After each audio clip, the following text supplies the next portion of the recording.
So the Golden State Warriors just fell Steph Curry again, but this time it could be the preliminary stages of Curry eventually asking out and no longer being a Warrior. So for people out there who do not know, the breaking news over the past 24 hours is that Lauri Markkanen is signing a long-term deal with the Utah Jazz. Now, we haven't talked about Lauri Markkanen on this channel, and a huge reason why is because I didn't want to waste your time. I'll be honest with you. I did not want to sit here and make endless videos talking about a trade that I was never really confident that was ever going to happen. So for those who do not know, Lauri Markkanen, 7-foot semi-unicorn out with the Utah Jazz, who over the past couple of years has been the definition of underrated. Over the past 2 years, Markkanen has averaged 24.5 points, 8 rebounds, 49% from the field, 40% from behind the arc, and 88.5% from the charity stripe. And he really had a breakout season in the 2023 campaign where he was not only an all-star, but also won Most Improved Player of the Year. And because of this noteworthy improvement over the past 2 years, the now 27-year-old has gained a lot of interest with a lot of teams in the NBA who believe that his style of play, 7-footer, stretch the floor out, run very fluently, and can really add a level of dynamic play to any team's offense, has been a very, very high commodity for quite a few teams. And add on top of that, he's only making $18 million this upcoming year. So of course, with that level of financial flexibility, with the talent that comes along with it, it was a no-brainer that any team in the NBA should have been in pursuit to go after someone like Lauri Markkanen, especially if you have a rebuilding Utah Jazz team that may not need his services moving forward because he doesn't fit their rebuilding timeline. But the big problem here is that Danny Ainge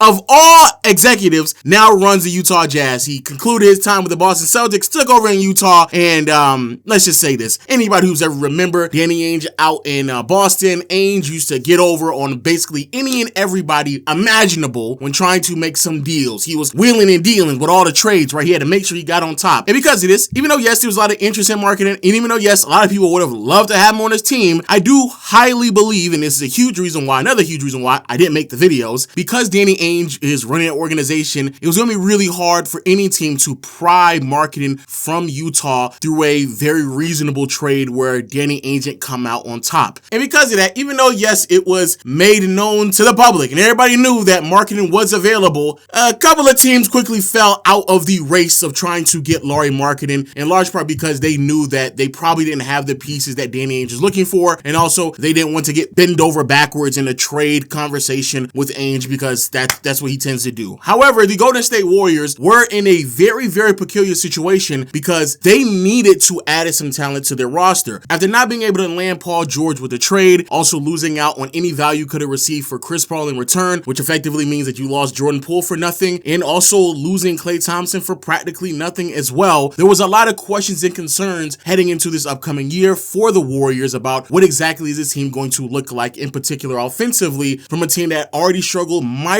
when Curry wasn't on the floor. Not having another consistent shot creator, someone who can generate consistent offense on their own, was a massive problem for the Warriors this past season, and it was very prevalent when Curry was on the bench. Looking at the on-off numbers from the offensive rating, when Curry was on the floor, the Golden State Warriors had an offensive rating roughly around 117, but when he was off the floor, their offense plummeted all the way down to a rating of 112.5. To put that in context, 117 is roughly around a top 10 offense, 112.5 is putting you in a range of near bottom 5 offense in the NBA. Now, honestly, this is common for quite a few teams in the NBA. They over-depend on their star athlete, and that's normally fine when they're in their peak or in their prime, but Curry is getting to the point in his career where he certainly will not be able to carry that load for any extended period of time throughout an entire regular season. That's something that we saw him struggle with mightily towards the tail end of the year. The shooting split started to dip, the production wasn't there consistently, and you can clearly see that type of responsibility waning on the shoulders of somebody who is north of 35 really started to take his toll. And so trying to find scoring options was something that was a priority for the Warriors. It's a huge reason why they wanted to go after Paul George, and also a huge reason why even in the middle of the season, young players like Kuminga and B-Pods, their role, responsibilities, and minutes started to slowly increase towards the tail end of the year because they were just trying to find a solution. But unfortunately, with things not falling through, a lot of this just wasn't enough, and now it's starting to seem that it is becoming a bit more prevalent that Curry is also starting to feel a lot of this pressure that's being placed upon him, and in return, it sounds like he's starting to put a lot of pressure on the front office as well, as he's been quoted in response to Klay Thompson leaving the team and potentially the Warriors moving in a different direction with a brand new roster. I want to win. Let's put it this way. It's a long-winded way of saying that if it is a situation where you're a bottom feeder and it's just because you want to stay there, I'd have a hard time with that. But I don't think think that's going to be the reality. Which is a very interesting quote, because this is a player that has said numerous times that he wants to be a lifer. He wants to be a Warrior until the end of his career, but this is the first time we've ever heard any real legitimate noise from Curry in an attempt to potentially pivot in a different direction with another organization that can give him a better opportunity to win. And losing out on Lauri Markkanen is very, very damning, especially when you learn that the Warriors were not potentially willing to move off of certain players to go get him. There were several reports claiming that the Utah Jazz were looking for a trade deal that consisted of B-pods, but the Warriors were unwilling to move off of it. And Shams reported this just yesterday, that the final offer that the Golden State Warriors gave to the Utah Jazz for Lauri Markkanen was, this is ridiculous, Moses Moody, first round picks, pick swaps, and second rounders.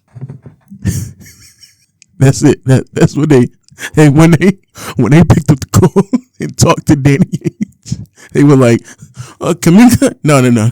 B-Pot? No. Hey, TJD? No. Gary Payton? No. We gonna give you Moses Moody and some draft picks.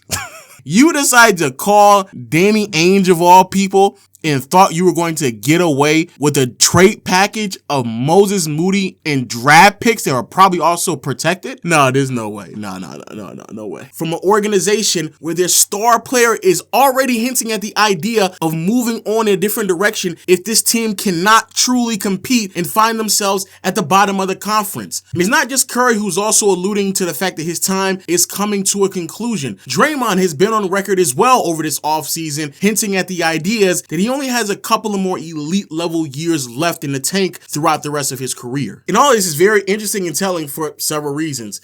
Bro, this has been like the third, maybe fourth time that the Warriors had decided to not trade away young players or draft picks when it is necessary to make immediate improvements to their roster. And that has been a consistent detriment to this team post like 2021. It's actually been pretty concerning. They didn't trade the draft picks that they got from the Wiggins trade. They didn't trade the draft pick that they received after tanking in 2020. They never traded Kaminga, and now they're refusing to trade B-pods. What are we doing? Another reason why it's concerning is that, yes, they decide to keep Kaminga and B-pods, and yes, I hope they have a lot of upside and promise. Kaminga definitely showed it when he received more playing time in the second half of the season. And to be fair, I do think that Podziemski, the player that has been now been untouchable for the Warriors, he's also showed a lot of promise. There is a reason why the Utah Jazz really, really want him, and I think a lot of other teams in the NBA really, really want him. A ball-handling guard who can really initiate offense, create his own, is at a premium in today's league. And so I definitely understand why you want him. But the idea of believing that he's going to reach certain heights in the next, 1 or 2 years doesn't really make any sense. It is going to be really, really hard to believe. And again, you're just rolling the dice on something that it's not guaranteed. And you have a window that you could potentially be closing even more. And the reason why I say within the next 1 or 2 years is because that's all you have left with Curry. Curry only has 2 more years left on his deal. And with him at 36 and Draymond at 34, I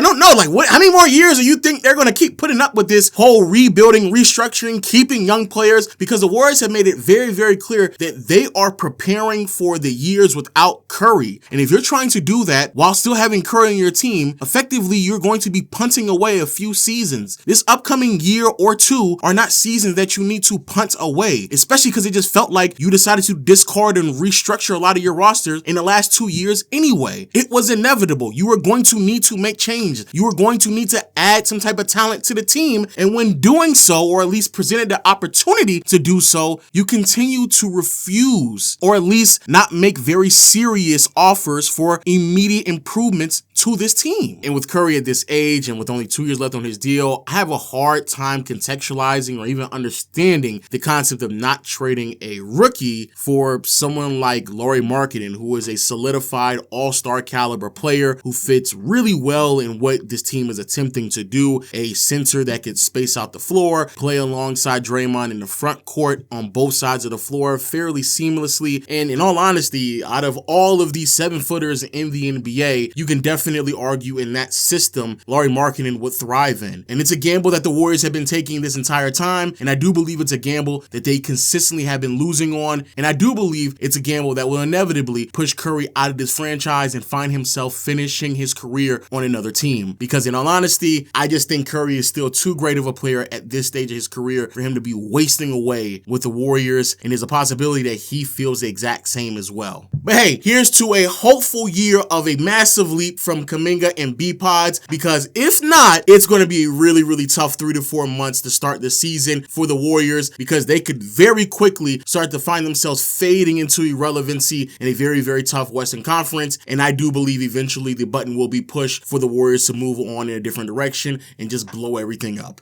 And that would definitely suck. That's gonna sting. But hey, let me know your thoughts in the comment section below. Do you think the Warriors are wasting away the last couple of years of Curry's prime, or do you actually believe in the young players of eventually taking that leap in this next season? Also, if you want to be updated on any of the news whatsoever on this channel, make sure you hit the subscribe button and notification bell. And until next time, I'll see you all later.